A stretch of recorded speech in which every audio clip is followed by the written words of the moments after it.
Perché nel nord Europa le finestre sembrano fatte meglio delle nostre? Immaginate questa scena. Fuori ci sono 20 gradi sotto lo zero. Il vento spinge contro tutto ciò che incontra. Eppure voi siete in piedi accanto a una grande vetrata, in una casa del nord Europa, e non sentite niente. Nessun brivido, nessuna corrente, nessun vetro gelido sotto le dita. Soltanto silenzio, calore e una separazione così netta tra il dentro e il fuori da sembrare quasi irreale. E allora vi viene una domanda. Come è possibile che un semplice pezzo di vetro riesca a fare tutto questo? La risposta, però, è molto più sorprendente di quanto sembri, perché il segreto non sta dove quasi tutti pensano. Quando guardiamo una finestra del nord Europa, la prima cosa che notiamo è la solidità. Non si tratta di sottili lastre di vetro in una cornice leggera. Aprire o chiudere uno di questi serramenti ha un peso meccanico preciso, quasi sorprendente. Una sensazione di qualcosa progettato per resistere, non solo per far passare la luce. E questo non è un caso. In quei paesi l'inverno non è una stagione, è una condizione permanente che dura mesi, che consuma energia, che entra nelle case se glielo si permette. In quel contesto la finestra non può essere un dettaglio, deve essere un sistema. Ma ecco il punto che molti trascurano. La maggior parte delle persone sente parlare di triplo vetro e pensa di aver capito tutto. 3 strati di vetro, intercapedini riempite di gas come l'argon, dispersione termica ridotta. È vero, e funziona. Ma se ci fermassimo qui, perderemmo la parte più interessante della storia. Perché il triplo vetro, da solo, non basta. Il vero punto debole di una finestra, in quasi tutti i contesti costruttivi, non è il vetro in sé, è il giunto, è lo spazio tra il serramento e la muratura. Sono le guarnizioni, i ponti termici, quei canali invisibili attraverso cui il calore scappa senza che nessuno se ne accorga. Nel nord Europa, l'installazione è parte del progetto.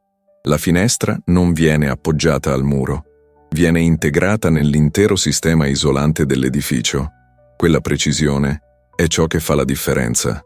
E quando lo capite, iniziate a guardare le finestre di casa vostra in modo completamente diverso. Pensate all'ultima volta che vi siete seduti vicino a una finestra in una giornata fredda. Avete sentito qualcosa? Un leggero brivido? Un'aria che scendeva dall'alto? Una zona della stanza che evitavate istintivamente? Quel disagio non è inevitabile. È il segnale che il sistema non regge, che il confine tra il vostro spazio e l'esterno non è abbastanza solido. In una casa nordica, quel confine non cede. E questo cambia qualcosa di profondo nel modo in cui si vive lo spazio. Una casa senza zone fredde è una casa che si usa tutta. Ogni angolo, ogni poltrona vicino alla vetrata, ogni metro quadrato diventa davvero disponibile. Non ci sono più parti della stanza che si evitano d'inverno. Non ci sono più coperte aggiuntive. Non ci sono più radiatori posizionati proprio sotto le finestre per compensare il freddo che entra dall'alto. Ma c'è ancora qualcosa che non abbiamo detto, qualcosa di meno ovvio e forse ancora più interessante. Avete mai pensato al ruolo della luce? Nel nord Europa, in pieno inverno, il sole tramonta nel tardo pomeriggio. Le giornate sono corte, il cielo è spesso coperto, la luce naturale è un bene raro. E allora la finestra assume una funzione doppia. Deve essere un muro impenetrabile contro il freddo, ma anche un portale luminoso, progettato per catturare ogni raggio disponibile e distribuirlo nello spazio interno. Non è solo efficienza, è qualità della vita. Poi c'è il problema della condensazione. Quel velo di umidità che si forma sui vetri al mattino, che obbliga a pulire, ad arieggiare, che segnala che qualcosa non va.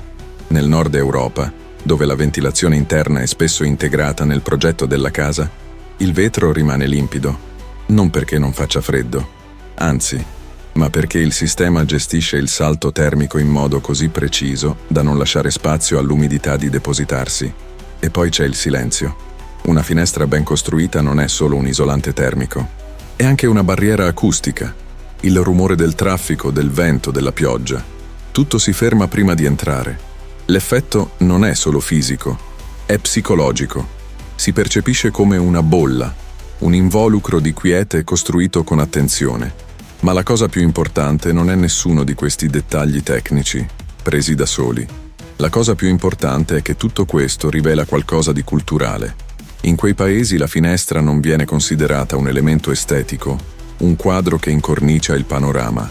Viene considerata un componente critico della casa, come il tetto, come le fondamenta, una parte del sistema che se non funziona compromette tutto il resto.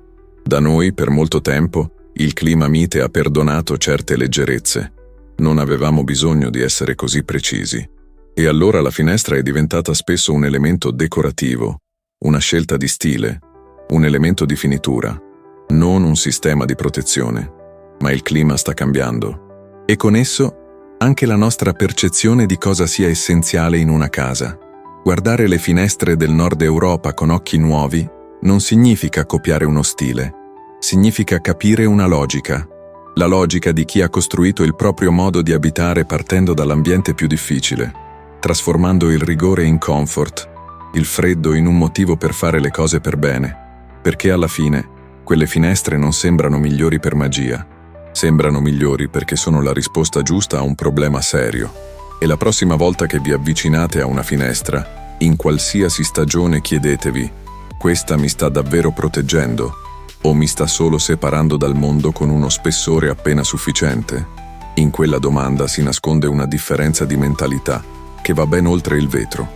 Se questo video vi ha fatto guardare la vostra casa con occhi diversi, lasciate un like e iscrivetevi al canale. Continuiamo insieme a scoprire i meccanismi nascosti dentro le cose più comuni.